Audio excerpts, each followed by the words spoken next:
marketing, entrepreneurship, and all things small business.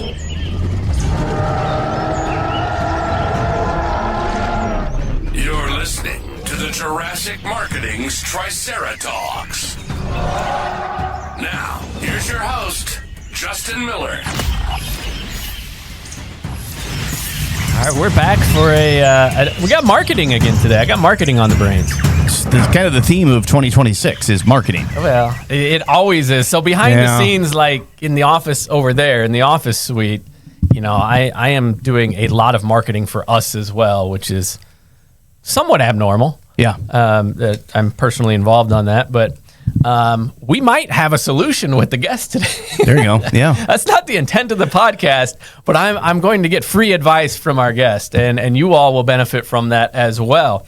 So without further ado, welcome Amber Miller. She is our guest for this one, and her company is Smart to Finish, which I might ask you how we came up with that name too. That wasn't in my cheat sheet, but I'm curious. So Amber, welcome to the podcast. And great to be here. Let's jump in like right there. So we'll talk on, and some of the topics today are like done for you versus do-it-yourself marketing and fractional type help and things like that, just to give a little primer to the guest. But Smart to Finish, what does it mean to me when I hear it? You know, it's funny. I was trying to do a play on words. This was, 21 years ago when I started. And it was like, A to Z, start to finish. And then I was like, wait, smart to finish. So it was actually an idea when I was brainstorming with my mom, of all people. So yeah, here we are, 21 years later, smart to finish. Well, I'm trying to think of all the things I haven't finished all the way and what that makes me in that case, but I guess we won't go there. All right, so your primary thing at Smart to Finish is you help growing businesses scale without hiring full-time staff, and we'll talk through that. This is appealing to me. Mm-hmm. I'm sure it's appealing to businesses at different portions of their life cycle, but right now, and it seems like in business, every time you hurdle, you have a little chicken and the egg problem for each position that you're adding on. So I'm guessing you might be able to help with that. But talk a little through alternative to hiring full-time. So if I have a need for a particular group of tasks, and I do right now behind the scenes, by the way, we were at a job fair yesterday, and I'm evaluating whether or not to bring a person on full-time, what other alternates are out there in the world that we might not be familiar with, including your solution? Yeah. So, we offer fractional support. So, a lot of times small businesses, even larger companies, it's, they're the bottleneck. Somebody in the company, the CEO or a sales manager, doesn't matter who it is, ends up being the bottleneck. So we come in and we can take some of that off their plate. The goal is that you're going to replace the time that we're giving you back with something that's going to drive the business forward, right? And in some cases, it's maybe you just need more time with your family, and that's okay too. But the goal is that we're taking some of that work that maybe they don't need to be doing, you don't need to be doing, and allowing us to take that on, create a system, and get you out of the way so that you're not the bottleneck anymore. Yeah, so let's talk through that a little bit. So we'll go with like kind of owner, founder, CEO. So smaller company, small to small mid, but definitely small by like SBA standards. Let's talk about that. So owner or primary founder is in the weeds of doing something. What are some of the typical tasks that you see over and over that I don't want to say they shouldn't be, but are candidates for help? Yeah.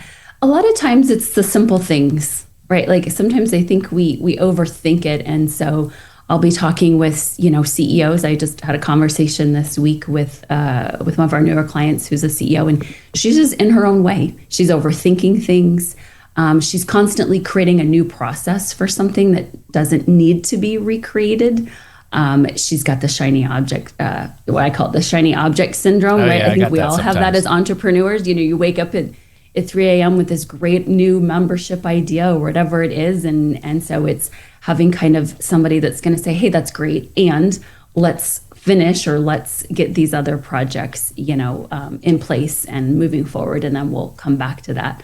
So it's having someone that sometimes can see things maybe that you don't. So it's not just an assistant, but it's somebody that kind of is more in that operations kind of mindset that can help you systematize, put things in, processes, keep things moving forward, and eventually be able to take you out of that, so that you're no longer, halting progress.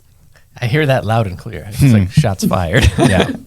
So I'm a visionary entrepreneur. I like the ideas, but I have enough of the systematic know-how that it gets me in trouble as well. 'Cause I'm like, I could do this, but there's finite hours. Yeah. I assume you have similar, Kevin, but Yeah, sometimes you just step in to do things, and later you're like, wow, where'd all the time go? Or energy, or just frustration. yeah, or something breaks and we want to come back and try and save it and fix it. Mm-hmm. Maybe not the best idea.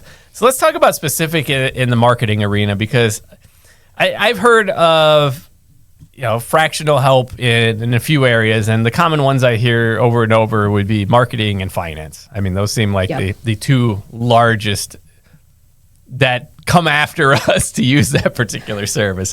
So that's my subset of data for that.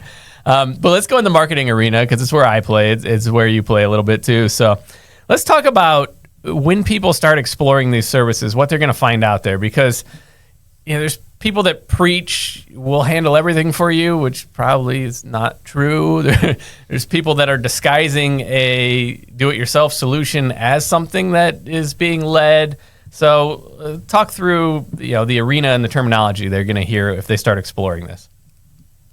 Yeah, for sure. And I think, honestly, it comes back to your particular business and what you're doing, right? So for some of our clients, they actually do somewhat end up bringing us into different areas of their business, whether it's managing their membership, helping them with their launches, whatever that is. But we kind of can fill very different areas. I think I always say, well, where is your most immediate need for help? What's going to get you closest to the money is where I always like to look, right? Like kind of like what you just said, something breaks, or I've spent 3 hours trying to get my automation set up. Like that's just a waste of your time. So we kind of look at where are you at right now, and where the last 30 days, where if we looked at your calendar, where has your time been going? And then we kind of put a plan together, starting kind of with the most obvious, right? And then we build upon that. Yeah, and I guess differentiate this between me going on Fiverr or Upwork and looking for someone to solve a task, because I think a lot of entrepreneurs are familiar with those types of platforms first, and they start filling and outsourcing some stuff, and all of a sudden there's a bottleneck again, sending information between a bunch of disjointed contractors. Well, I think that's it right there. So, and there's nothing wrong with that approach, depending on the type of work I think that you need help with, right?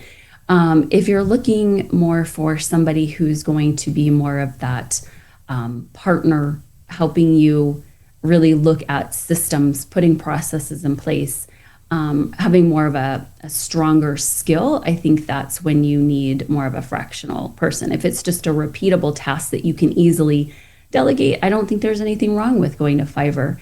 But I think if you're looking for someone that's going to come in and actually help run things so that you can step out, I don't think you're going to find that in a task, just a task-based person, right? And again, nothing wrong with that. It's more or less, what do you need where you're at in your business? But if you're truly trying to get out of the way and have somebody be able to run things for you so that you can go on vacation, so that you can step out of the day-to-day, it's going to need to be more of somebody that can have the skill set to manage, take on a bit bigger of a responsibility and look a bit ahead instead of just in the day-to-day task base. Yeah, which I think there might be some of those on the platforms, but they're going to be way harder to source via that method because they probably have found greener pastures for themselves if they actually really do have that skill set. So I'd say exercise a little care if you are looking for that on that platform.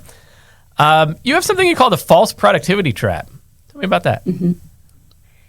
Well, I think a lot of times we think we're responding to emails, we're getting newsletters out, we're productive, right? The problem is if we're doing that as the CEO, we're not doing what we should be doing to grow and scale the company. So just because we're busy, you know, I talk to entrepreneurs, oh, I'm busy, I'm moving the business forward. Tell me what that means to you. Well, I got a newsletter out this week, or, you know, I was able to get my inbox clean. And I'm like, but that's not bringing you closer to you know, the money, right? Like that's all great and all. But where we need, you know, CEOs and founders and business owners focused on is bringing in leads, having those sales conversations, being the visionary. All that day-to-day stuff needs to be handled by somebody else. So when we get out of that false trap of thinking, it really helps speed up execution. It reduces errors. It actually, you know, creates a container for growth instead of being stuck kind of in that spot that we think we're busy, but it's the wrong busy.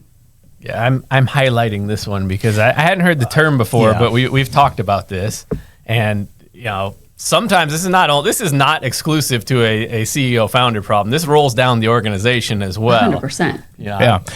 Oh, totally. And for me, being a smaller business owner with limited staff, I very easily go overboard and do too many things myself. And it's funny how, like, I just don't seem to learn that lesson. I don't know if I'm stubborn or if I just think that I know better, but I'm going to highlight surrounded by the lesson, Kevin. Yeah, well, live in the lesson, I guess. But no, like this particular thing, this is a pet peeve of mine as well. So, you know, when a staff member is, quote, busy, but the results are not there, you know, it's, what are we busy with? Mm-hmm. Exactly. And sometimes we inadvertently created jobs that didn't need to exist, and it's hard to unravel that once it happens. Yeah. I think it's easier at the C level. Or we do things, and we're doing them just because that's what we've always done, right? And so you're doing something just because it's habit, and so sometimes it takes somebody else coming in going, wait, why are you doing it this way? Like, does this make sense? So sometimes even just having kind of that other side to, like, okay, just because we've done it this way for years, like, is there a better way to do this? Is there a way to automate? Yeah, it takes a level of self-awareness to be able to have that conversation too. Yeah.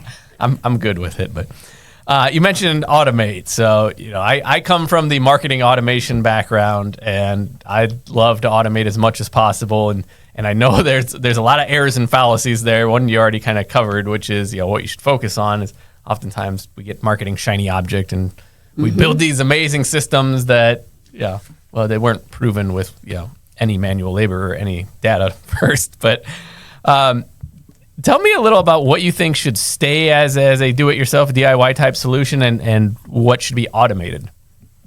Yeah, no, that's a great question. I think if it comes to where you're finding that, this is what I always say to entrepreneurs, if you're in the stage where you're finding you're not getting back to leads, you're not able to follow up on conversations, balls are getting dropped with your current clients. Like, if you're finding that you are not keeping up with these biz development type things, and that you don't have a good control over your lead flow, your conversations, your clients, that's when you need to look at bringing in some type of help. You know, you've got to take care of your current clients, and you've got to have more leads coming in. So, you know, when you start finding that you're spending too much time on everything else, that's when it's time to look at, okay, how can I get help? How can I automate maybe some of the client onboarding processes? Who can help me build this? What's my lead flow? Like, you know, am I following? Like, I just had a conversation this week with a brilliant businesswoman, and we dove in looking at her leads and her follow-up. And after 1 or 2 emails, they're falling off the face of the earth. And so we looked at so much lost potential and revenue because there wasn't a clear follow-up process after, you know, a week. And they felt, oh, we built this automation. And you know, a lot of the leads were like, contact me in a month. There was no follow-up built to circle back to follow-up in a month. So we like to help come in and automate even some of that, and help, you know, our clients at least fix their lead and their onboarding automations. Yeah, I mean, there's only so much room for the Post-it notes on the desk, right? Right? I mean, we're human, right? We just can't keep all of that, in our memory. It's just not possible. My favorite is the Windows yellow Post-it note that's actually built into Windows. I'm like, we defeated the purpose of the computer. It's terrible. All right, let's tie this back to money a little because we have to. So, how we find the bottleneck or we realize that we are the bottleneck, and we have some candidates of tasks that we think we probably shouldn't be doing, and we buy into the fact that someone else probably could do them, might even be able to do them better. How do we justify that expense, or how do we compare it to the cost of inaction? Yeah, I think that's always a tough thing to look at. And what I always say is we need to look at this as not an expense, but a necessity at some point. Now, that said, I understand that a lot of small business owners have budgets. And so I always like to say, let's start with a budget. Let's start with something that you're comfortable with, and let's see what we can automate, what we can take off your plate within that budget that they're comfortable with. But I think it's shifting the mindset from this is an expense to this is a necessity to help me get out of my own way and grow.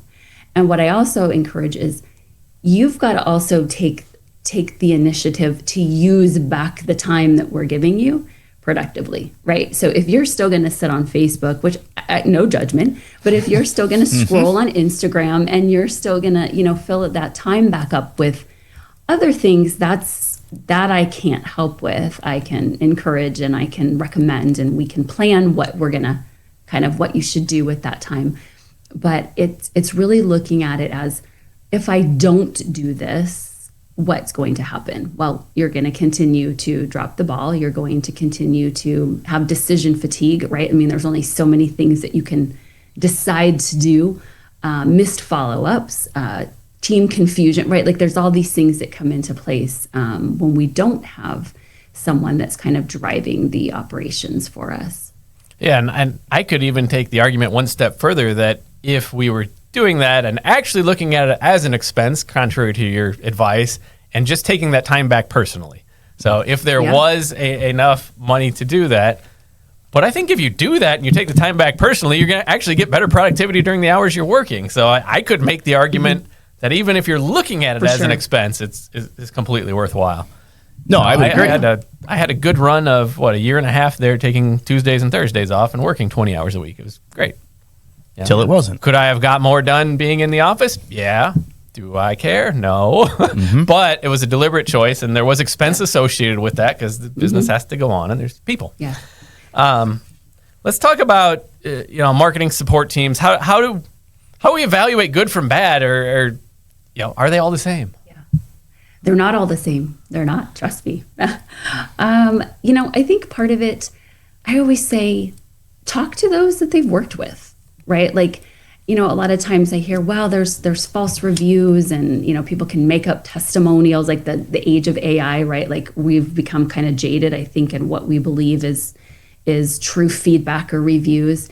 But I always say, talk to a few of their customers that they've worked with or their clients, and you should be able to ask for that. And if they have any resistance on wanting to give any of that, information out, that I might question that. But talk to those who've worked with them. Ask them, a set of questions, that, have them kind of validate for you.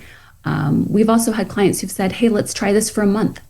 And I think that's fair, right? Like, let's give this a try. Let's try a few projects and see if we're a good fit. Because personality does come into play, and work styles, right? So, two different companies can work with somebody completely differently depending on their skill set, their personality. So try them, I think, is really the only way to know, to be honest. And talk to previous customers or current customers. Yeah, get the feedback. Refer back to the podcast episode on hiring marketing agencies. Yeah, not all the same. And I would say treat it the same way as you would an actual in-house hire. Exactly. Because it's just as important at the end of the day, regardless as if the cost is the same or different. That's irrelevant. The impact of the business is just as much. All right, we got the lightning round questions. Oh, here we go. Lightning round. We still don't have a sound effect. I know. I got to find a better one. The one I found was pretty awful, so I didn't even put it in. Actually, before I go to the lightning round, you have a neon sign behind you. I cannot read. What does it say? Okay. So it says Delegation Diva. Ah. There we go. Yes. And if you're listening to the audio podcast instead of the video podcast, shame on you. Switch over to the video one. You can see the beautiful sign. It's better than ours. Is just a TV. She's got real letters. That's true. It probably lights up too. It does. It is. I can tell. And I can't find the remote. So, right? That's the only But the pink is good. You can see the pink, and it looks. I thought it was lit. Yeah, see, it almost looks lit up on Zoom, so you're good there. You could have said it is lit up, and we would have known. Fooled me. It does. Then you can tell it's not a virtual background. That's what's good. Yep. Yes. All right. So she has a beautiful set. I'm somewhat envious, but she does not have dinosaurs and plants and ferns. Who does, really? No. This is it. All right. So lightning round. Tool you can't live without. Oh. It's not necessarily a tool, but it's a feature inside of Gmail. And it was when I came across the snooze button, I felt like my whole life changed. I don't know if it's just me, but only if you team it up with the delayed send feature as well. Combo. I'm working, but I'm not really Snooze working. has saved my life. It has brought things back to my attention that I might have forgotten. So I love that feature. So does that make you an inbox zero type of person? Like nothing in the inbox that's not being dealt I with? would love to say I have inbox zero. I do not. I do not. You know what? I just had this conversation with a client the other day, and we decided it wasn't for her. I think it is for some, and it's not for others. For her, she can't have things out of sight, out of mind, and I'm kind of the same way. I just prefer them to be out of both. I'm going to delegate everything. So you're going to get mad if you look at my... Yes, I am. I mean, notice the business emails have 3 or 9, but my personal email has 6,400 unopened emails. Most of those are lists that I'm subscribed to, but yeah. Okay, so then you got to create a rule with some folders, right? And yeah. I'm going to have to call you, I think. I think you just need delete all, start fresh. Start over. There you go. Just archive it all. That's right. Clear it all out. It's like when there's a staff departure, we get a chance to clear out the digital clutter That's as well. True. Yeah. All right. Quote or motto? I've got a few. I think Henry Ford said it. And now I'm drawing a blank. What is it? I've got a, but yeah, you put me on the spot. My whole wall is full of quotes. So I can't think of it. Oh, there we go. Whether you think you can or you think you can't, you're right. That really is a good one. I mean, that really is. If you think about it, it's pretty succinct and it's 100% true. I like the Henry Ford. You can have any color you want as long as it's black. Well, that's true too. Yeah, no, you would appreciate that one. Yeah, keep it simple. What about book? A book or audio book or podcast? Something in the business world. Don't say this one. We know we only have 10 listeners. No, that's not true. Oh gosh, you know what? I was just having this conversation this morning. I am a book nerd. I buy every single book. My accountant actually said, "Hey, yeah, you've got a lot of money spent on books." I love business books. I will buy anything that I think is going to give me some type of insight to be a better business owner, a better leader. So I don't necessarily have a favorite. I'm big in learning and digesting, and so I think it's important that we make time in our schedule every month to listen to podcasts and read. I'm starting to get to the pile of books that are not going to get read, so I acquire them quickly as well. It's pretty easy with the one click these days. It is. Someone mentions it while you're listening to something, like, all right, doop, doop. I find, I don't know, Amber, how much you travel. Do you find if you're in an airport, I will kill time before my flight and I'll buy a book, but then I won't read it on the flight. I'll read it like 6 months later when I'm like, I should move it from my desk to my wall. And I'm like, I never even opened that. I'm probably not on the same level that you are, or my accountant's not like, what are you doing? But I probably have 100 books that I've purchased that I still haven't read. Oh, yeah. Do you feel great. smarter? Like, I'll just No, have a I big feel dumb bookshelf. for doing that. I'm like, I think how much money I could have if I hadn't bought all these books. Then I think someday I'll read them and I'll get smarter. Just donate them and feel good about that. After I went through the library eventually. I realized that book people can't do this. I eventually did it. I'm like, they got to go. And then I'll get new ones. It's full again. But I don't have a problem clearing them out. All right, Amber, if people want to learn more about you, learn more about Smart to Finish, what's the best way to reach you? Yeah, just go to smart2finish.com. And we'd be happy to schedule a call and just, no obligation chat. I love just chatting with business owners and getting to know them and what they're doing and see if, there's anything that I can tell them right away that, hey, here's what you're doing that we could help with. And we may not, but happy to have those conversations. Excellent. All right. Smart to Finish. You heard it. Amber's there to help you. They'll meet with you. Yes. See, she's so nice. I know. Yep. She'll even turn the neon sign on for you if you do a Zoom I'll call. find the remote and I will turn on the light.